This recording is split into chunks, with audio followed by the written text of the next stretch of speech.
Assalamualaikum.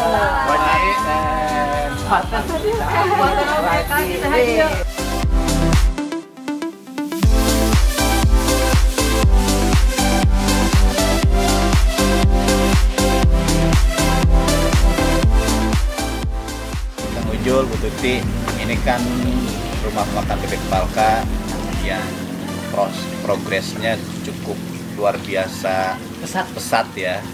Mungkin kiat-kiatnya, mungkin motivasinya buat kami di Desa Gebang Baros. Ketika ingin memiliki satu usaha atau membuka usaha itu berpikirnya modal, ya kan, uang.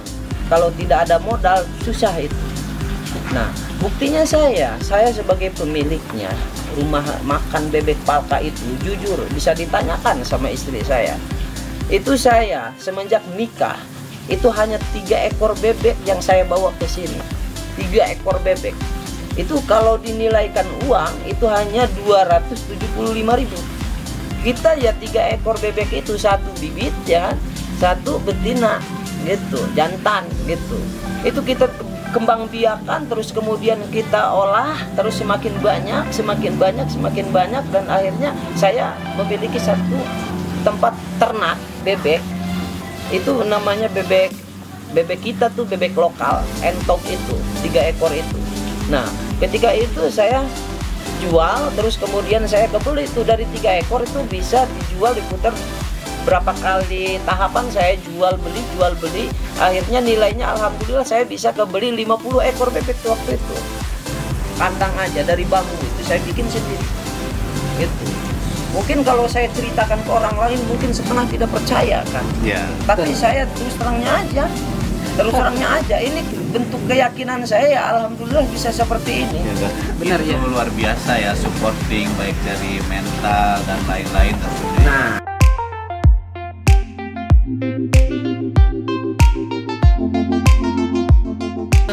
sebetulnya kuncinya sebagai istri kita mensupport dan juga tidak harus sabar juga ya, karena setiap usaha ya tadi banyak sekali hal-hal yang memang perlu kita lewati. Kita mensupport, memberikan motivasi kepada pasangan kita dan jangan pernah mengeluh ya. Upayakan kalau ingin suaminya itu sukses ya, kita harus sama-sama berjuang dan jangan membuat suami kita menjadi down. Jadi harus tetap semangat.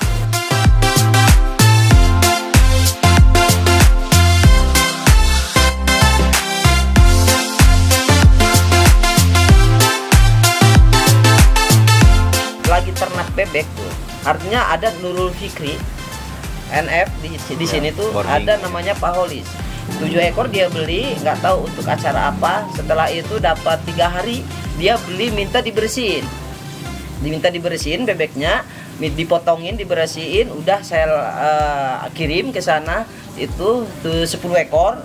Nah setelah itu dia pesen 40 ekor, minta digorengin. Saya bingung, nanya ke istri, kata saya bagaimana mengelolanya.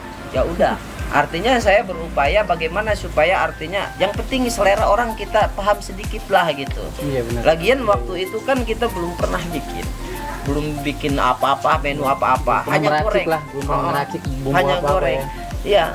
Nah setelah itu saya potong tuh 40 ekor. Kebetulan ada ulang tahun kan di yayasan itu, yang pesan tuh wali murid ya wali muridnya yang pesen. Nah setelah itu ketagihan ulang tahun, ketagihan yang lain. Akhirnya kenapa? Akhirnya pada makan ke sini karena ketagihan, dia pengen makan di sini. Sementara kan waktu itu saya belum punya fasilitas untuk tempat makan di sini. Akhirnya saya bikin di sana plastik ukuran 3x4 di situ di depan. Dia dari bambu gitu, sama istri saya yang masak gitu kan, istri yang layanin gitu, bikin dari terpal. Nah setelah itu kan dari NF itu terus masak. Akhirnya ketika ada wali murid dari Jakarta itu mau makan di sini, ketika makan di meja di depan, di sini kan kandang nih, kandang banyak bebek. Ketika dia mau makan, akhirnya bebeknya bunyi kan, karena di sini karena kandang bebek banyak bebeknya. Ketika dia lagi makan bebek, goreng bebek, bunyi bebek rame kan di sini. Akhirnya kenapa? Komplain minta dia dipindahkan kandangnya. Nah artinya saya pertimbangan bahwa ya susah untuk dipindahkan karena kita butuh lahan kan gitu. Akhirnya dibongkar lah gitu. Dibongkar kan kandangnya saya terus kemudian saya tata menjadi rumah makan. Dari seperti itulah gitu. Ya. Jadilah rumah makan gitu dari peternakan. 1.400 ekor bebek. Ini juga recehan ini termasuk tadinya itu fasilitas buat bebek. bekas bebek, kandang bebek. Jadi kita rehab, kita renovasi saya buat kan. Iya, tentunya.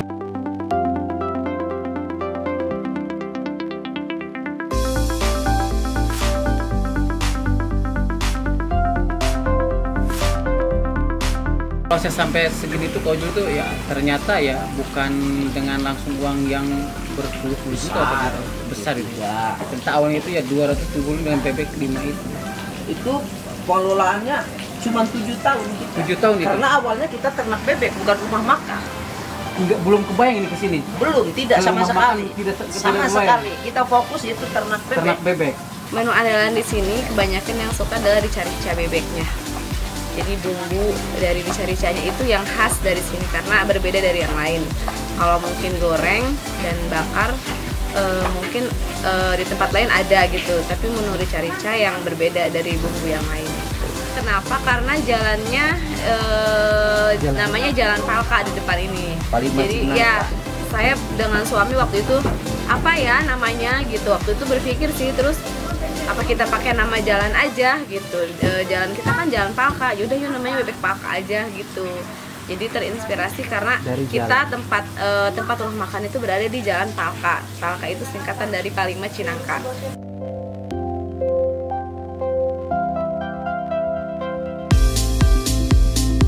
Terlihat banyak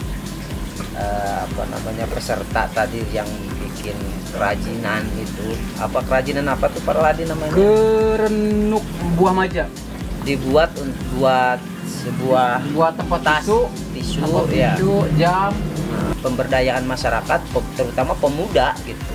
Saya sangat seneng gitu kan ketika di sini.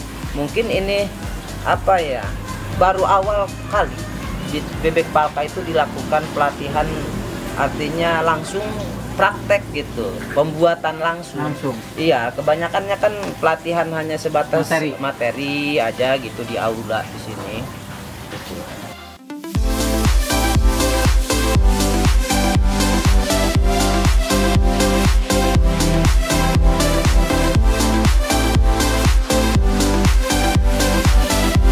Dari Karang Taruna dan Pokdarus Desa Kubang Baros memang bermaksud mengadakan kegiatan edukasi dan pelatihan perihal ekonomi kreatif. Yang ini nih, ya, acara ini. Jadi acara Pokdarwis itu ya. Memang ini diprakarsai oleh Dinas Pariwisata Provinsi Banten dan tentunya berkolaborasi dengan Pokdarwis dan masyarakat Desa Kubang Baros. Tentunya keterlibatan Karang Taruna Desa, masyarakat, dan kebetulan Bebek Palka ini adalah vendor dari yang kita sering juga ya gitu ya, sering rapat di sini, dan kemudian kebetulan Kang Ujul selaku Ketua Karang Taruna Kecamatan ya mudah-mudahan bisa support juga di kegiatan.